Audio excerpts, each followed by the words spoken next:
This week on Choice Hacking. The end of the universe happens to be in the United States. I've seen it.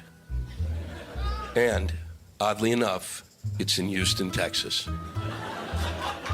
I know, I was shocked too. I left the comedy club there and walked down the street. On one corner, there was a Starbucks. And across the street from that Starbucks, in the exact same building as that Starbucks, was a Starbucks. At first, I thought the sun was playing tricks with my eyes. But no, there was a Starbucks across from a Starbucks. And that, my friends, is the end of the universe. That's comedian Lewis Black talking about the very American experience of finding yourself standing between parallel Starbucks. Like a double rainbow, it's a rare but fascinating phenomenon. You don't really see a Walmart across the street from a Walmart, or even a McDonald's across the street from a McDonald's. So I guess you could say people love Starbucks. But its loyalty app, Starbucks Rewards, is no slouch either. Considered a best-in-class loyalty experience, in 2023, interim CEO Howard Schultz shared that Starbucks Rewards drove a whopping 55% of Starbucks' total U.S. revenue. But how did Starbucks Rewards become the king of loyalty programs? Unsurprisingly, there's some marketing psychology and behavioral science behind why the app and Starbucks are so addictive. I'm Jennifer Clinehens, and you're listening to Choice Hacking, a podcast about applying behavioral science and psychology to business marketing, experience design, and more. Join me today as we unpack the psychology behind how Starbucks Rewards design made it one of the world's most popular loyalty programs, and how you can apply lessons from Starbucks Rewards to grow your or your client's business. But before we get started, I want to give a shout out to the sponsor of today's podcast, Choice Hacking Training.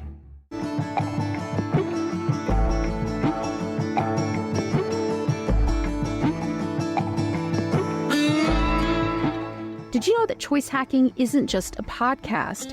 We're also an e-learning platform, a marketing consulting firm, and we do a lot of corporate training that can get your teams using the power of behavioral science, psychology, and AI to drive your bottom line.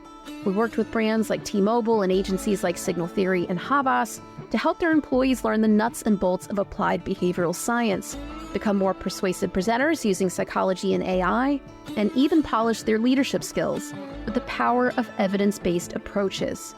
Sound interesting? Well, just visit choicehacking.com/training to learn more.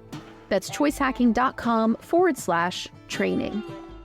Now on to the show.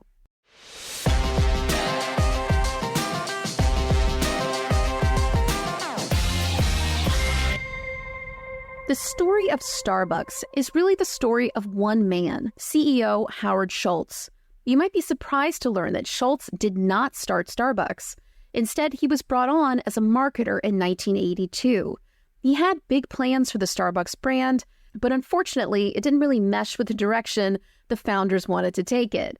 So after a few years of strategic differences, Schultz left to start a coffee shop chain called Il Giornale, which, as it grew, attracted the attention of Schultz's former bosses, and eventually the two brands merged.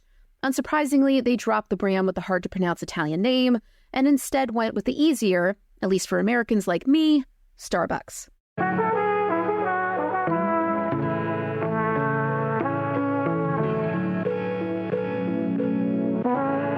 Schultz began growing Starbucks into what eventually became the largest coffee house chain and one of the biggest companies in the world, all built on the morning coffee run. But what makes Starbucks so habit-forming other than the sugar and the caffeine? Well, to answer that question, we're going to dive into the science of habits, starting with something called the habit loop. The habit loop describes the neurological patterns that govern routines. It was coined in the 1990s by researchers from MIT. The loop consists of three parts. First, the trigger, also called the cue. These are signals to our unconscious minds that it's time to perform our habit. If a morning run is your habit, this might mean your alarm going off and having your running gear laid out next to the bed. Next is the routine. Now, this is the habit or behavior itself. So, in this example, your morning run. Last is the reward. This is the payoff you get from performing your habit. For a morning run, that might mean quiet time away from the kids and a little dopamine boost that makes your body and mind feel good. To create a habit, all three elements of the habit loop need to be firing. Here's how Starbucks Rewards does it.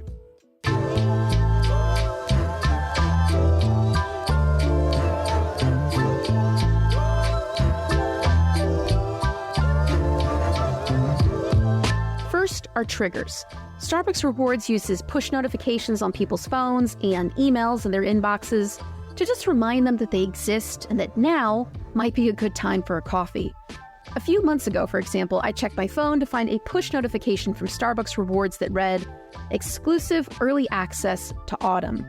When I clicked it, I saw that the pumpkin spice latte was about to drop and that Starbucks Rewards members could get it before anyone else. But Starbucks Rewards triggers go beyond just giving people free drinks.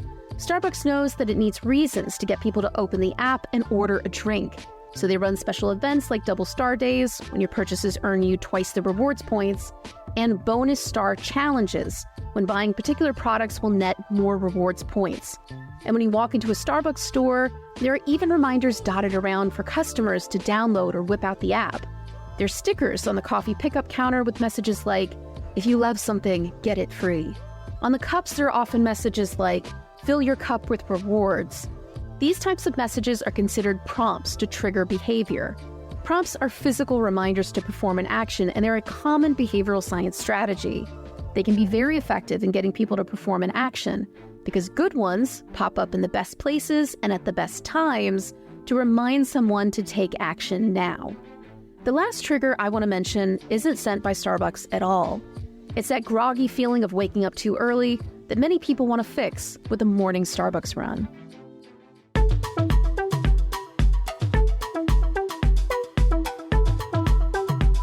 We talked about the triggers that Starbucks Rewards uses to get people to kick off their habit. So now let's talk about the routine. That's the habit itself. The key to having a routine that encourages habit formation is to make it simple, valuable, and meaningful to customers. Here's how the Starbucks app experience does all three. First is a personalized experience. Behavioral science tells us that personalization is a powerful tool to capture user attention and interest. It's down to something called the cocktail party effect, which says that personalized information is like catnip to customers.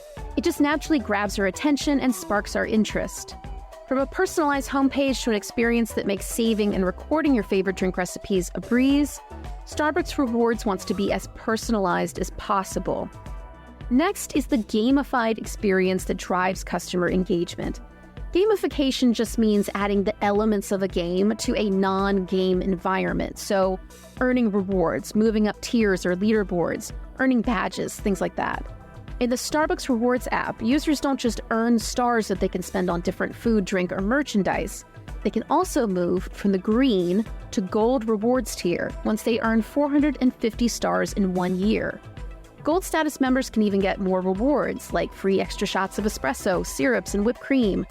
Instead of sticking to a digital version of the old coffee shop stamp card, Starbucks evolved its rewards experience into a game that's easy to understand, do, and benefit from.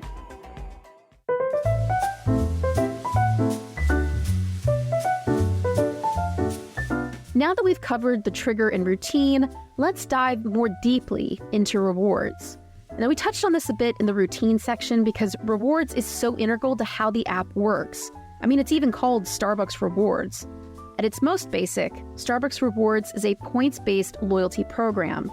It gives you points in the form of stars to spend on whatever you want, and the more you buy at Starbucks, the more free things you get.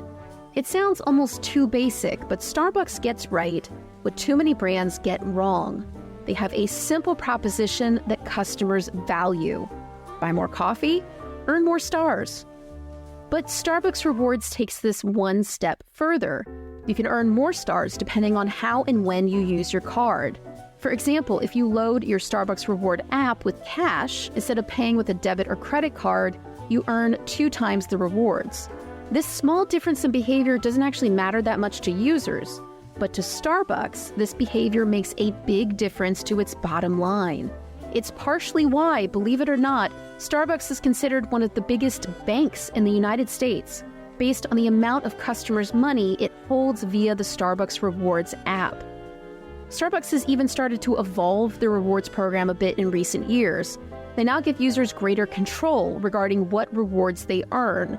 When the program first launched, users could only trade in stars for drinks. But now, customers can use stars to get food, coffee beans, and merchandise. And users in the US can even earn airline miles from their purchases through a partnership between Starbucks and Delta Airlines. After the Delta partnership launched, Starbucks CMO Brady Brewer said, there was, quote, an extraordinary demand to link accounts that was overwhelming relative to our expectations. Now, if we translate that from shareholder speak, it means people loved it, more than Starbucks even thought that they would. By offering so many rewards options, Starbucks is giving customers control over their rewards, or autonomy, as psychologists would call it. And a sense of autonomy is one of the most powerful drivers of engagement with a loyalty program.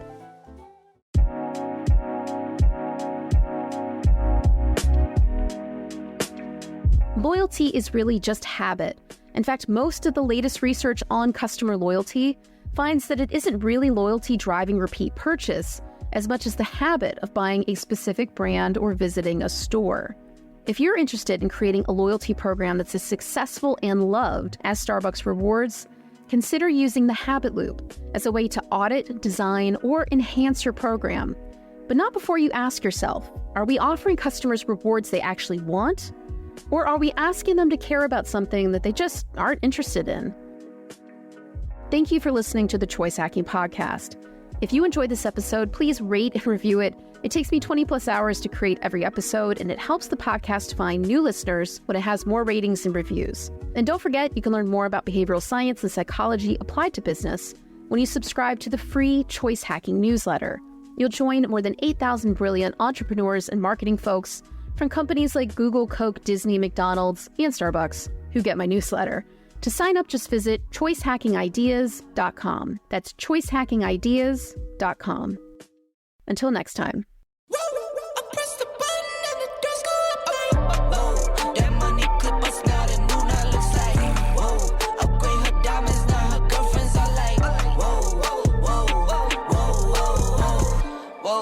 I hit record it, drop, you can't ignore it. I'm transforming now these cars and planes, I'm always boarding. Just out touring down in Charlotte like I play for